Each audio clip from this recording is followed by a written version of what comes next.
Tendance, mon ami, chaque soir en ouverture de Smart Bourse, nous retrouvons Pauline Gratel qui vous apporte les infos clés du jour sur les marchés. Bonsoir Pauline. Bonsoir. Les indices actions consolident donc avant la décision monétaire de la Réserve fédérale américaine ce soir. Oui, les indices européens évoluent dans le rouge. Aujourd'hui, en France, le CAC 40 cède légèrement du terrain et évolue autour de 7 850 points. Après 6 séances de hausse, les valeurs du luxe continuent de soutenir l'indice. Kering gagne jusqu'à 5%, LVMH et Hermès environ 2%. Aux États-Unis, les indices sont ouverts à l'équilibre et le S&P 500 a inscrit un nouveau plus haut, tout comme le MSCI World. Une séance rythmée par quelques indicateurs économiques. Oui, à commencer par les ventes au détail américaines du mois d'août. Elles ressortent supérieures aux attentes, en hausse de 0,6%. Le chiffre de juillet a été révisé à la hausse, à plus 0,6% également.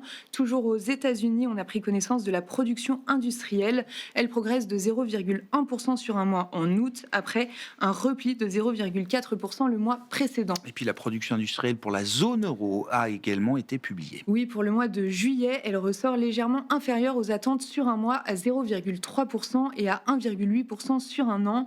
En Allemagne, on a aussi regardé l'indice ZOO qui mesure le sentiment des investisseurs pour le mois de septembre et qui poursuit son rebond pour s'établir à 37,3 contre un consensus de 25,3. Et puis après une série de données économiques publiées hier et relativement médiocres, la Chine annonce de nouvelles mesures de stimulation. Oui, pour stimuler la consommation des services et la croissance, Pékin dévoile des mesures pour attirer davantage de capitaux étrangers et privés dans des domaines comme les soins médicaux, l'éducation, les télécommunications ou encore le domaine sportif. Sur les marchés, quels sont les équilibres que l'on constate aujourd'hui sur les marchés obligataires, Pauline ? Les rendements restent stables en Europe et aux États-Unis. Le rendement américain à 10 ans s'établit autour de 4,05%. Le rendement allemand à 10 ans évolue autour de 2,70%. Et le rendement français, de même échéance, autour de 3,50%. Sur le marché des changes, l'euro-dollar franchit la barre de 1,18 aujourd'hui. Côté action, la fusée Oracle aux États-Unis poursuit son ascension avec une hausse de 5% à l'ouverture de Wall Street cet après-midi. Oui, d'après CBS, l'entreprise fait partie d'un consortium qui pourrait permettre à TikTok de continuer d'opérer aux États-Unis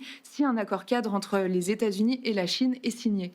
Et puis en France, Vision Group a publié ses résultats semestriels et c'est du lourd. Oui, et le titre bondit même jusqu'à plus de 20% au cours de la séance. La croissance dépasse les 50% à 650 millions d'euros. C'est supérieur aux attentes et les marges s'améliorent grâce notamment à son contrat avec Walmart. Le groupe relève aussi certains de ses objectifs annuels. Quel sera le programme à l'agenda demain sur les marchés pour les investisseurs ? Les investisseurs attendront demain soir la décision monétaire de la Réserve fédérale américaine qui devrait opter pour une baisse des taux de 25 points de base. On regardera avant cela la seconde estimation d'inflation en zone euro pour le mois d'août et l'inflation d'août au Royaume-Uni.